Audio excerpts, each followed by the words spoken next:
De vez en cuando se levantaba de la mesa para buscar en su pequeña caja de caudales, salvada de la quiebra 5 años antes, algún documento o libro de notas.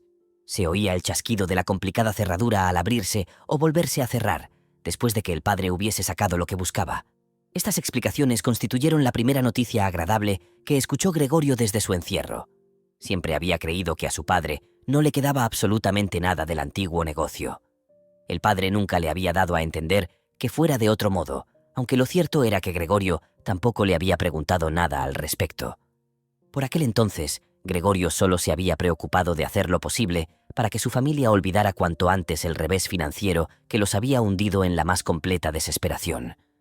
Por eso había comenzado a trabajar con tal ahínco, convirtiéndose en poco tiempo, de simple dependiente, en todo un viajante de comercio, con grandes posibilidades de ganar dinero, y cuyos éxitos profesionales se concretaban en sustanciosas comisiones entregadas a la familia ante el asombro y alegría de todos.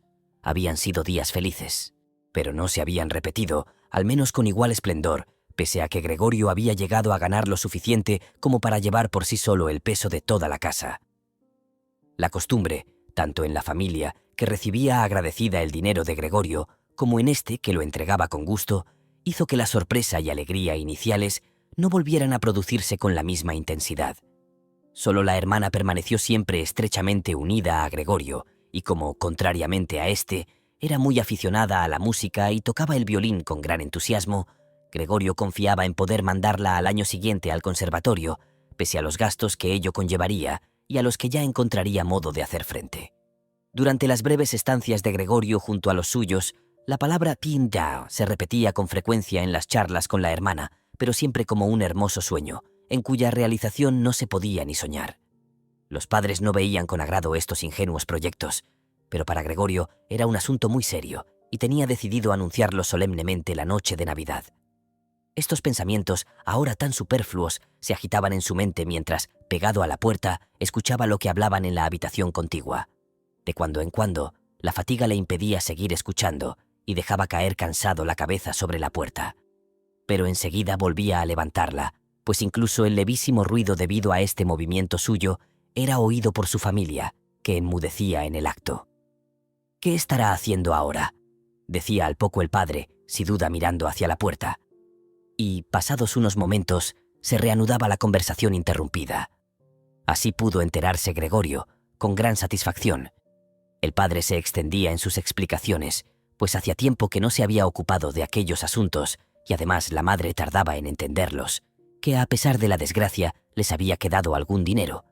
No mucho, desde luego, pero poco a poco había ido aumentando desde entonces gracias a los intereses intactos. Además, el dinero que entregaba Gregorio todos los meses, quedándose para él únicamente una ínfima cantidad, no se gastaba por completo y había ido formando un pequeño capital. Tras la puerta, Gregorio aprobaba con la cabeza, satisfecho de que existieran estas inesperadas reservas. Cierto que con ese dinero sobrante podía haber pagado poco a poco la deuda que su padre tenía con el dueño y haberse visto libre de ella mucho antes, pero tal como estaban las cosas, era mejor así. Ahora bien, ese dinero era del todo insuficiente para permitir a la familia vivir de él. Todo lo más bastaría para 1 o 2 años, pero no para más tiempo. Por tanto, era un capital que no se debía tocar, pues convenía conservarlo para caso de necesidad. El dinero para ir viviendo había que ganarlo. Pero el padre, aunque estaba bien de salud, era ya viejo y llevaba 5 años sin trabajar. Por tanto, no se podía contar con él. En los últimos 5 años, los primeros de descanso en su vida laboriosa, aunque fracasada, había engordado mucho y se había vuelto lento y pesado.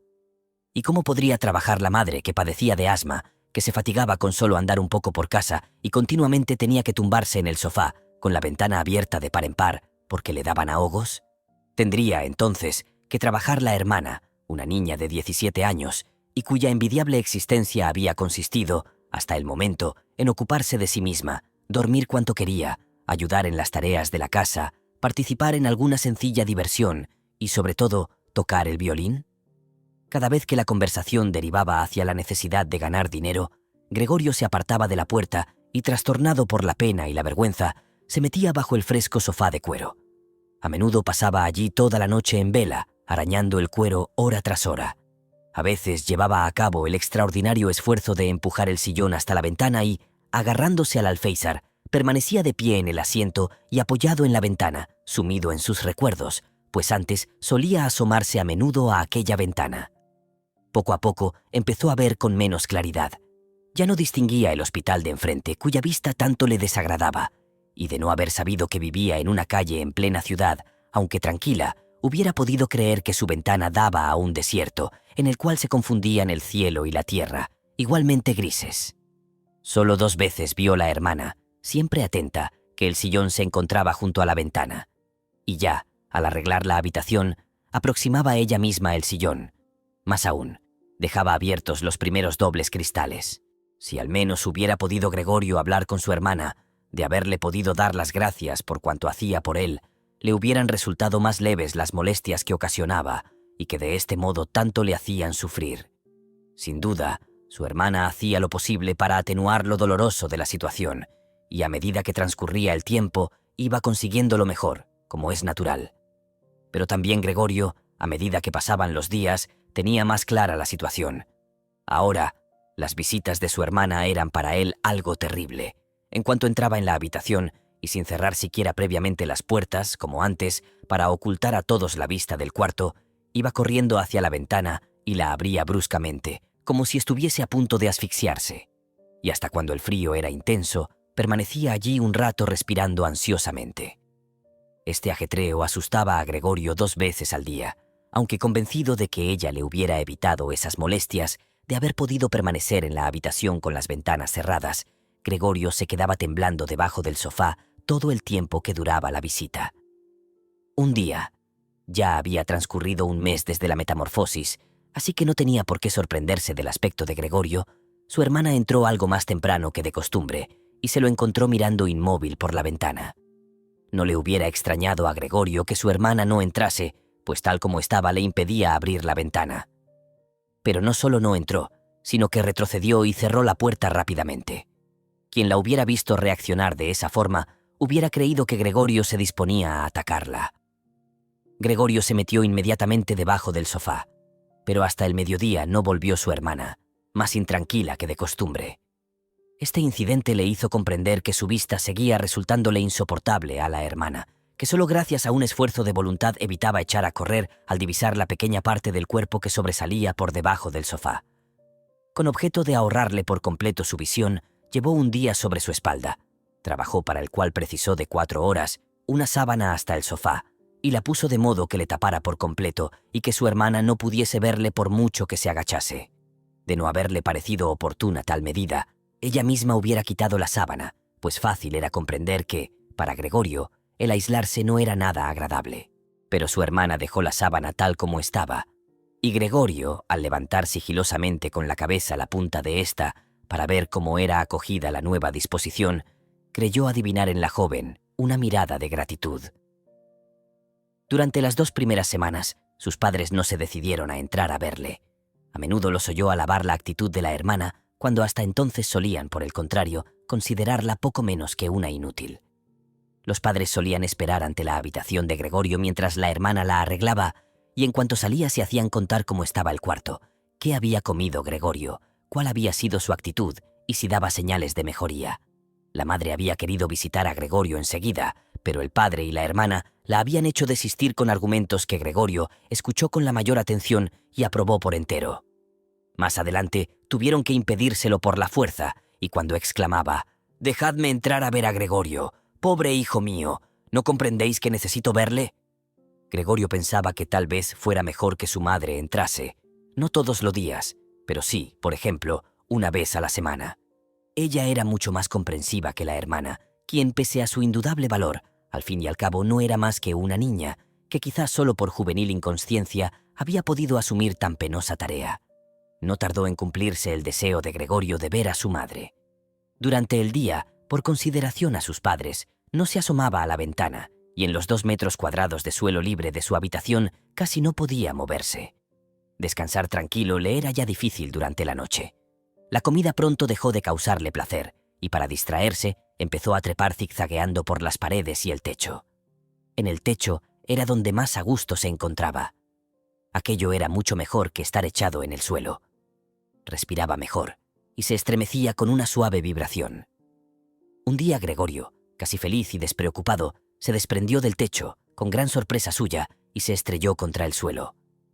Pero su cuerpo se había vuelto más resistente y pese a la fuerza del golpe no se lastimó. Su hermana advirtió inmediatamente el nuevo entretenimiento de Gregorio. Tal vez dejase al trepar un leve rastro de baba, y quiso hacer todo lo posible para facilitarle su actividad, quitando los muebles que le estorbaban, sobre todo el baúl y el escritorio. No podía hacerlo sola, y tampoco se atrevía a pedir ayuda al padre. Con la criada no podía contar, pues la buena mujer de unos 60 años, aunque se había mostrado muy animosa desde la despedida de su antecesora, había rogado que le dejaran tener siempre cerrada la puerta de la cocina y no abrirla sino cuando la llamasen. Por tanto, la única posibilidad era pedir ayuda a la madre en ausencia del padre. La madre acudió eufórica, pero se quedó muda al llegar a la puerta. La hermana comprobó que todo estuviera en orden y solo entonces hizo pasar a la madre. Gregorio había bajado la sábana más que de costumbre, de modo que formara abundantes pliegues y pareciera que estaba allí por causalidad. En esta ocasión no atisbó por debajo. Renunció a ver a su madre, feliz de que por fin hubiese entrado a su habitación.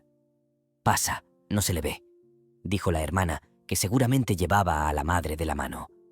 Gregorio oyó a las dos frágiles mujeres mover el viejo y pesado baúl.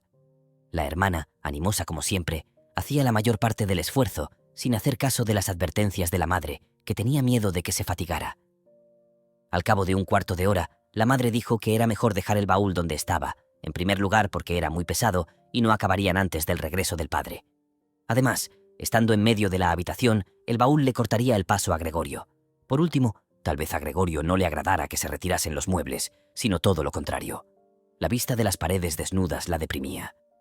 ¿Por qué no había de sentir Gregorio lo mismo, acostumbrado desde hacía tiempo a los muebles de su cuarto? ¿No se sentiría como abandonado en la habitación vacía? Al quitar los muebles, continuó en voz muy baja, casi en un susurro, como si quisiese evitar a Gregorio, que no sabía exactamente dónde se encontraba, hasta el sonido de su voz, pues estaba convencida de que no entendía las palabras. ¿No parecería que renunciábamos a toda esperanza de mejoría y que lo abandonábamos sin más a su suerte? Yo creo que lo mejor sería dejar el cuarto igual que antes, para que Gregorio, cuando vuelva a ser uno de nosotros, lo encuentre como estaba y pueda olvidar fácilmente este paréntesis. Al oír estas palabras de la madre, Gregorio comprendió que la falta de toda relación humana directa, unida a la monotonía de su nueva vida, debía de haber trastornado su mente en aquellos 2 meses, pues de otro modo no podía explicarse su deseo de que vaciaran la habitación. ¿Acaso quería realmente que se convirtiese aquella confortable habitación, con sus muebles familiares, en un desierto en el cual hubiera podido, es verdad, trepar en todas las direcciones sin obstáculos, pero donde en poco tiempo hubiera olvidado por completo su pasada condición humana? De hecho, ya estaba a punto de olvidarla, y únicamente la voz de su madre, que no oía hacía tiempo, le había hecho reaccionar. No, no había que quitar nada. Todo tenía que quedar como antes. No podía prescindir de la benéfica influencia que los muebles ejercían sobre él, aunque coartaran su libertad de movimientos, lo cual, en todo caso, antes que un perjuicio, debía considerarlo una ventaja. Desgraciadamente, su hermana no era de esta opinión, y como se había acostumbrado, no sin motivo, a considerarse la experta de la familia en lo que a Gregorio se refería, rebatió los argumentos de su madre y declaró que no solo debían sacar de la habitación el baúl y el escritorio, como al principio habían pensado, sino también todos los demás muebles, con excepción del indispensable sofá. Su actitud no era fruto de la mera testarudez juvenil, ni de la en sí misma, tan repentinamente adquirida en los últimos tiempos. Había observado que Gregorio, además de necesitar mucho espacio para arrastrarse y trepar, no utilizaba los muebles en lo más mínimo. Tal vez, con el entusiasmo propio de su edad y deseosa de mostrarse útil, también deseaba inconscientemente que la situación de Gregorio se volviera aún más drástica, a fin de poder hacer por él más de lo que hacía. Pues en un cuarto en el cual Gregorio se hallase completamente solo entre las paredes desnudas, seguramente no se atrevería a entrar nadie excepto Grete. No logró, pues, la madre hacerla cambiar de idea, y como en aquel cuarto sentía una gran desazón, tardó en callarse y en ayudar a la hermana, con todas sus fuerzas, a sacar el baúl. Gregorio podía prescindir de él si no había más remedio, pero el escritorio tenía que quedarse allí. Apenas hubieran abandonado el cuarto las dos mujeres, jadeando y arrastrando el baúl trabajosamente, Sacó Gregorio la cabeza de debajo del sofá para estudiar la forma de intervenir con la mayor delicadeza y el máximo de precauciones. Por desgracia, su madre fue la primera en volver, mientras Grete, en la habitación de al lado, seguía forcejeando con el baúl, aunque sin lograr cambiarlo de sitio. La madre no estaba acostumbrada a la vista de Gregorio y la impresión podía ser muy fuerte, por lo que éste, asustado, retrocedió rápidamente hasta el otro extremo del sofá, pero no pudo evitar que la sábana que le ocultaba se moviese ligeramente, lo cual bastó para llamar la atención de la madre. Esta se detuvo bruscamente, quedó un instante indecisa y volvió junto a Grete.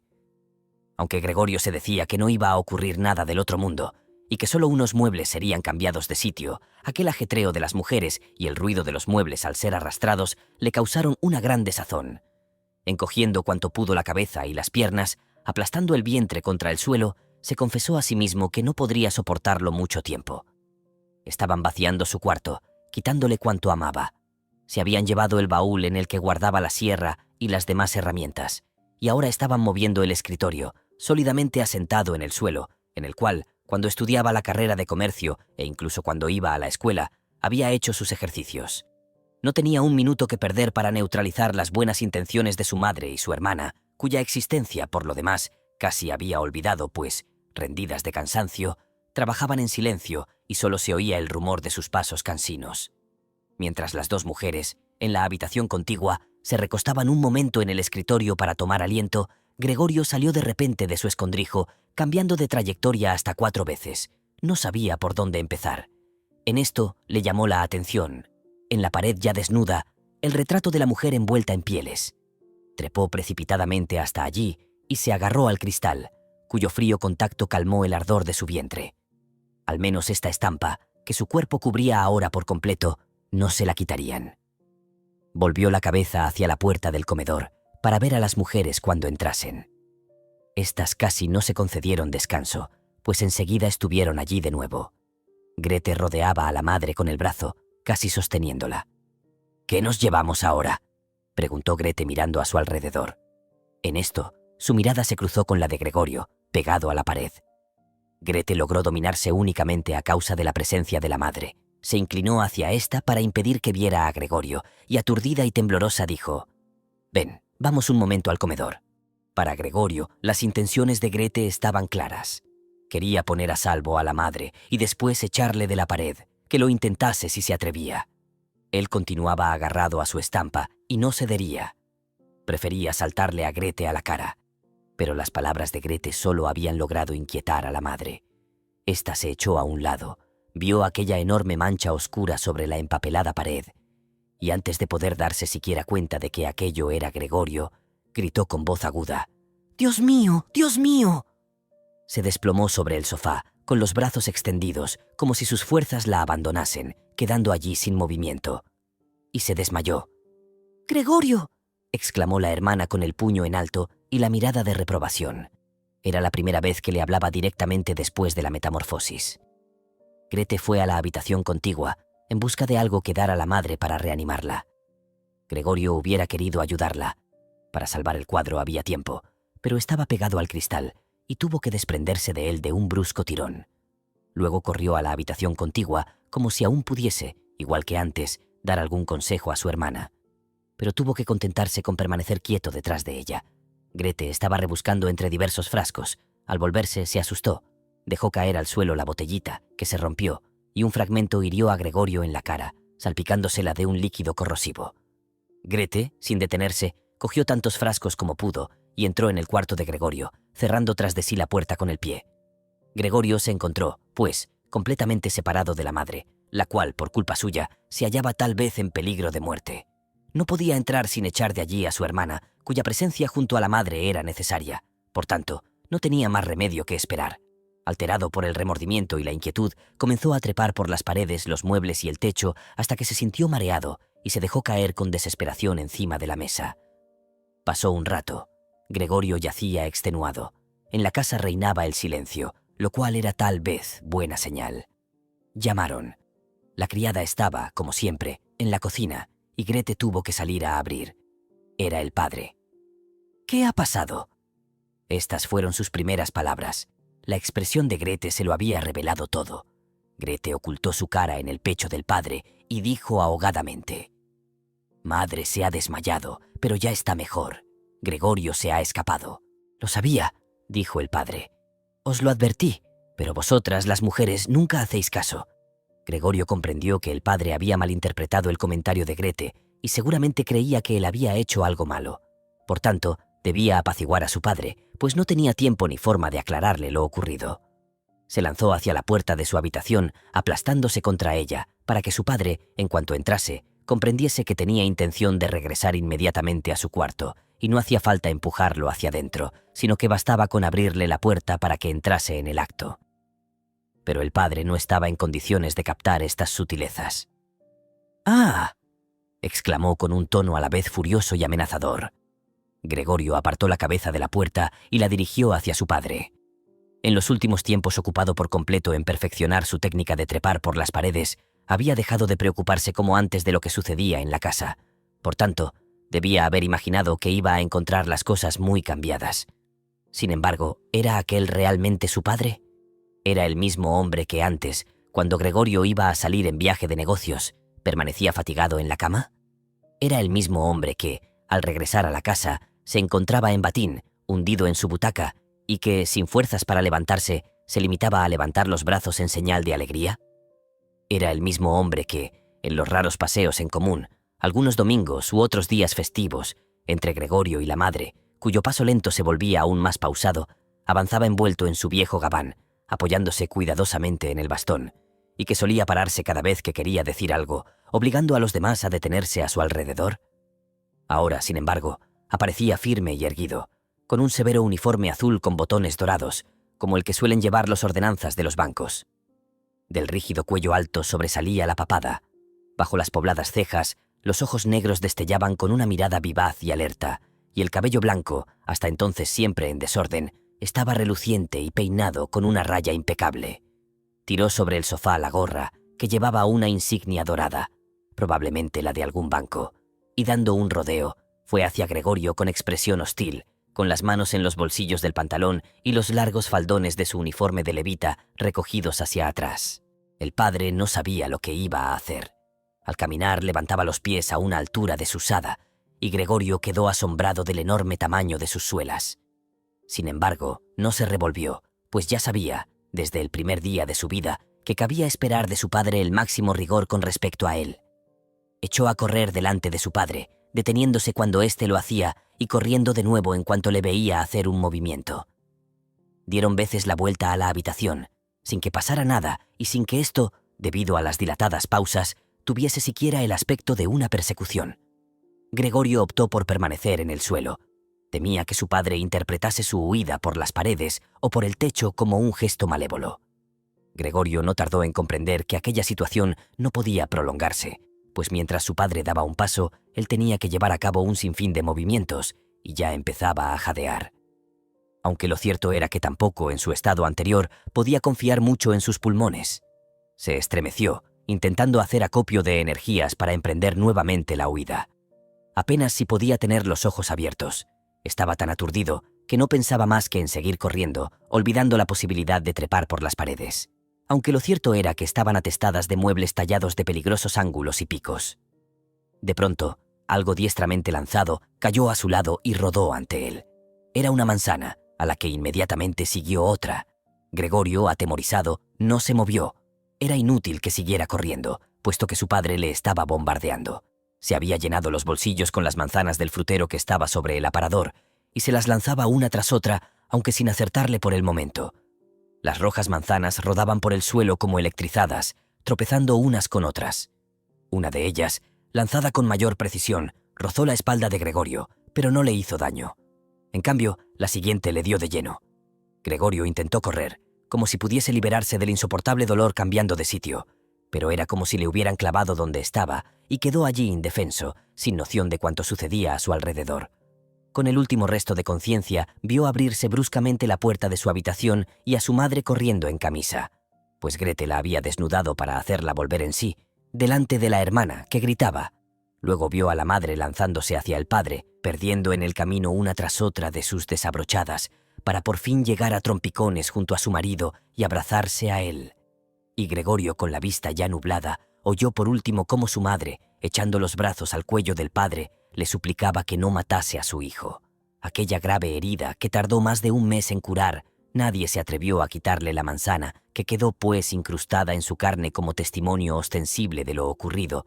Pareció recordar, incluso al padre, que Gregorio, pese a su aspecto repulsivo actual, era un miembro de la familia, a quien no se debía tratar como a un enemigo, sino, por el contrario, con la máxima consideración, y que era un elemental deber de familia sobreponerse a la repugnancia y resignarse. Aun cuando a causa de su herida se había mermado, acaso para siempre, su capacidad de movimiento, aun cuando precisaba ahora, como un viejo tullido, varios e interminables minutos para cruzar su habitación y no podía ni soñar en volver a trepar por las paredes, Gregorio tuvo, en aquel empeoramiento de su estado, una compensación que le pareció suficiente. Por la tarde, la puerta del comedor, en la que tenía puestos fijos los ojos desde hacía 1 o 2 horas antes, se abría, y él, echado en su cuarto a oscuras, invisible para los demás, podía observar a su familia en torno a la mesa iluminada y oír sus conversaciones con la aprobación general. Claro que dichas conversaciones no eran, ni mucho menos, las animadas charlas de otros tiempos que Gregorio añoraba, durante sus viajes, en los cuartuchos de las fondas, al dejarse caer exhausto sobre las húmedas sábanas de una cama extraña. Ahora, las veladas eran casi siempre monótonas y tristes. Poco después de cenar, el padre se dormía en su sillón, y la madre y la hermana se hacían mutuas señas de silencio. La madre, inclinada muy cerca de la luz, cosía lencería para una tienda, y la hermana, que se había colocado de dependienta, estudiaba por las noches estenografía y francés, con miras a conseguir un puesto mejor que el actual. De vez en cuando, el padre despertaba y, como si no se diese cuenta de haber dormido, la decía a la madre: «No haces más que coser», y volvía a dormirse enseguida, mientras la madre y la hermana, rendidas de cansancio, cambiaban una sonrisa. El padre se negaba obstinadamente a quitarse, ni siquiera en casa, su uniforme de ordenanza. Y mientras el batín, ya inútil, colgaba de la percha, dormitaba totalmente uniformado, como si quisiera estar siempre preparado y esperase oír incluso en la casa la orden de algunos de sus jefes. De este modo el uniforme, que ya al principio no era nuevo, se fue ajando rápidamente, a pesar de los cuidados de la madre y la hermana. Gregorio a menudo se pasaba horas enteras contemplando aquel traje lustroso, lleno de manchas, pero con los botones dorados siempre relucientes, dentro del cual su padre dormía incómodo pero tranquilo. A las 10, la madre intentaba despertar al padre para convencerle de que se acostara y durmiera como es debido, cosa que él tanto necesitaba, puesto que entraba a trabajar a las 6. Pero el padre, con la obstinación que le caracterizaba desde que era ordenanza, insistía en permanecer más tiempo en la mesa, pese a que se dormía invariablemente, y al gran trabajo que costaba hacerle cambiar el sillón por la cama. Sordo a los argumentos de la madre y la hermana, seguía allí con los ojos cerrados dando cabezadas. La madre le tiraba de la manga, diciéndole al oído palabras cariñosas. La hermana interrumpía su tarea para ayudarla. Pero no servía de nada, pues el padre se hundía aún más en su sillón y no abría los ojos hasta que las dos mujeres le asían por debajo de los brazos. Entonces las miraba a una tras otra y solía exclamar: «¡Vaya vida! ¿Ni siquiera los últimos años voy a poder estar tranquilo?». Y penosamente, como si llevara una pesada carga, se ponía de pie, apoyándose en la madre y la hermana, se dejaba acompañar hasta la puerta, les indicaba con un gesto que ya no las necesitaba, y seguía solo su camino, mientras las dos mujeres dejaban sus tareas e iban tras él para continuar ayudándole. ¿Quién, en aquella familia agotada por el trabajo, hubiera podido dedicar a Gregorio más tiempo que el estrictamente necesario? El nivel de la vida doméstica se redujo cada vez más. Se despidió a la criada y se contrató, para que ayudara en los trabajos más duros, a una asistenta corpulenta y huesuda, de cabellos blancos, que venía un rato por la mañana y otro por la tarde, y la madre tuvo que añadir a su nada desdeñable labor de costura las demás tareas de la casa. Incluso tuvieron que vender varias joyas de la familia que en otros tiempos habían llevado orgullosas la madre y la hermana en fiestas y reuniones. Gregorio se enteró de ello por los comentarios acerca del resultado de la venta en una de las conversaciones nocturnas de la familia. Pero el mayor motivo de lamentación consistía siempre en la imposibilidad de dejar aquel piso, demasiado grande en las actuales circunstancias, ya que no había forma de trasladar a Gregorio. Sin embargo, Este se daba cuenta de que no era él el verdadero impedimento para la mudanza, ya que se le podría transportar fácilmente en un cajón con agujeros para respirar. La verdadera razón por la que no se mudaban era porque ello les hubiera obligado a asumir plenamente el hecho de que habían sido alcanzados por una desgracia inaudita, sin precedentes en el círculo de sus parientes y conocidos. El infortunio se cebaba en ellos. El padre tenía que ir a buscar el desayuno del humilde empleado de banco. La madre cosía ropas de extraños, sujeta a los caprichos de los clientes. La familia estaba llegando al límite de sus fuerzas, y Gregorio sentía renovarse el dolor de la herida de su espalda cuando la madre y la hermana, después de acostar al padre, volvían al comedor y dejaban sus respectivas tareas para sentarse muy juntas, casi mejilla con mejilla. La madre señalaba hacia la habitación de Gregorio y decía: «Grete, cierra esa puerta». Y Gregorio quedaba de nuevo sumido en la oscuridad, mientras en la habitación contigua las dos mujeres lloraban en silencio o se quedaban mirando fijamente a la mesa, con los ojos secos. Gregorio casi nunca dormía, ni de noche ni de día. A veces pensaba que iba a abrirse la puerta de su cuarto y que él iba a encargarse de nuevo, como antes, de los asuntos de la familia. Volvió a acordarse, tras largo tiempo, del director y el gerente del almacén, el dependiente y el aprendiz, aquel ordenanza tan robusto, 2 o 3 amigos que tenía en otros comercios, una camarera de una fonda provinciana. También le asaltó el recuerdo dulce y pasajero de una cajera de una sombrerería a quien había cortejado formalmente, aunque sin empeño suficiente. Todas estas personas se mezclaban en su mente con otras extrañas hace tiempo olvidadas, pero ninguna podía ayudarle, ni a él ni a los suyos. Eran inasequibles, y se sentía aliviado cuando lograba apartar su recuerdo. Luego, dejaba también de preocuparse por su familia, y solo sentía hacia ella la irritación producida por la poca atención que le prestaban. No había nada que le apeteciera realmente. Sin embargo, hacía planes para llegar hasta la despensa y apoderarse, aunque sin hambre, de lo que le pertenecía por derecho propio. La hermana no se preocupaba ya de buscar alimentos a su gusto. Antes de irse a trabajar por la mañana y por la tarde, empujaba con el pie cualquier cosa dentro del cuarto, y luego, al regresar, sin mirar si Gregorio solo había probado la comida, lo cual era lo más frecuente, o si ni siquiera la había tocado, recogía los restos con la escoba.